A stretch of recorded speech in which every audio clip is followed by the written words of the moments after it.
The Democrat Socialists, again in the Senate, showed what their intentions are with all these illegal immigrants who are crossing our southern border by shutting down a proposal by Senator Bill Hagerty to ban illegal immigrants from being included in the national census. The vote was a 51 to 45.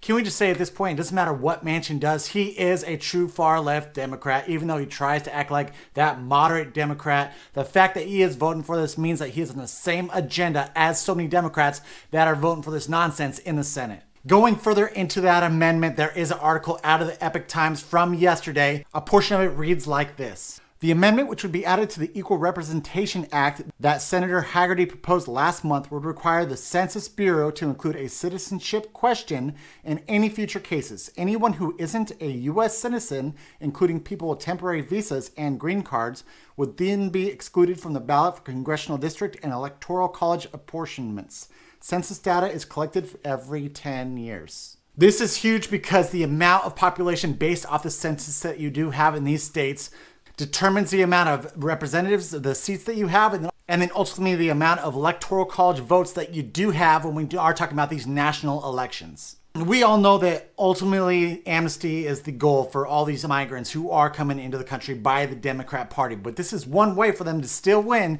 even if they don't get that amnesty for the next, 5-10 years. It might be something that gets pushed all the way down the road. But like, you know what? In the meantime, though, why don't we use these numbers of illegal immigrants in the country in the census? That way it gives us more power in the House and then also potentially for the presidency. It kind of reminds me of that quote, what is it, like shoot for the moon and at least you'll land among the stars, something right along those lines.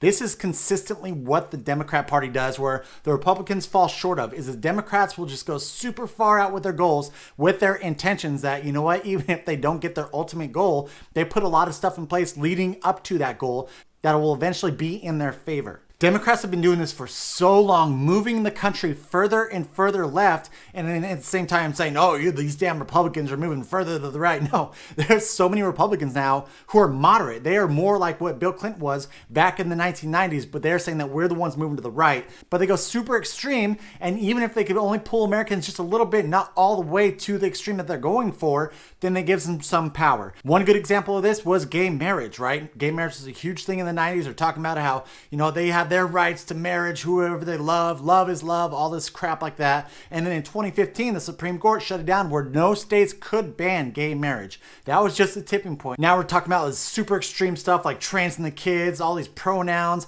all this stuff that 5 years ago we would looked at and be like, there's no way in hell that America will accept that. And there's a large portion of Americans now who see that as normal, where before it wasn't the case. I mentioned this last week in my video when I was talking about how Newsom is turning the country blue.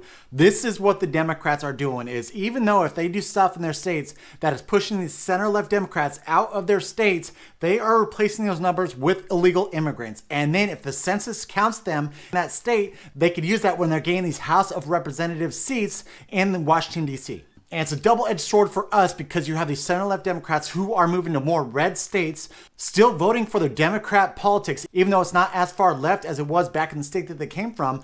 But all they have to do is just vote that person in, and that radical Democrat will do the will of the far-left Democrat Party, putting everything in place so they can eventually take over those red states, mainly those blue cities within the red states. This just goes to show that Democrats are actually really good about imposing their will on the American people without a single vote cast. I mean, of course, you have the presidential election. We talked about the House reps, senators. That's who this was right here, was the senators were the ones who rejected this proposal. But they are consistently doing stuff in the dark that affects us as Americans. And so immigration has been the number one topic on everyone's mind when we are talking about this election in November. Inflation is another one. And there's one thing that so many of these, I don't see a lot of people talking about this. The regulations that Joe Biden has imposed on the United States, his first year in office, is highly contributing to the inflation that we are currently seeing.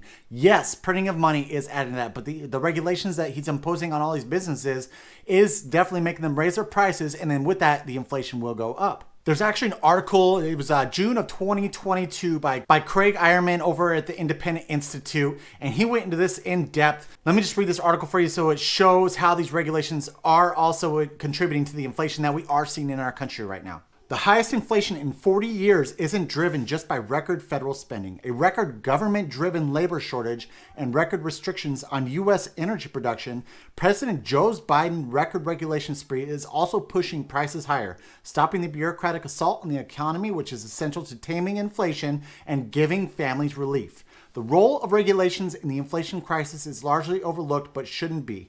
When Washington wraps up the economy in red tape, businesses must spend massive sums on compliance. That cash doesn't materialize from thin air. Every dollar that goes towards hiring lawyers, filling out paperwork, and redesigning products in assembly lines gets passed to consumers through higher prices. Mercatus Center research finds that 15% increase in federal regulation hikes the cost of consumer goods by a full percentage point.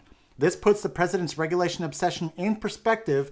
In its first year, Team Biden added more than 72,000 pages of regulation, executive orders, and agency notices. That's 25% more than Trump administration added in its first year. According to my review of the Federal Register, Biden's team also pushed through more major regulations in his first year than any president in modern history. 69 such regulations compared with 22 under Donald Trump and 52 under Barack Obama. What it all boils down to is, with the flood of illegal immigrants who are coming across the border right now, is the Democrats' plan to have ultimate forever power over the United States, generational. If they get this taken care of, with the amnesty and everything, we might not see a Republican president in a generation. It's insane that they are trying to do this, but this is their ultimate goal. They are trying to take ultimate power, and they're doing it with the help of all the illegal immigrants who are flooding into this country. I don't know about you, but this pisses me off. I was born and raised here. My family came here in the late 1800s, from Italy. Also partially Irish, but the fact that all these immigrants are flooding in, and it's all a plan for the Democrats to consistently be in power for a generations, it doesn't matter. That way they can impose their will on the American people. All right, guys, thank you so much for following along. Please make sure you do follow along. Maybe give me a thumbs up if you do like this video. Until next time, stay free.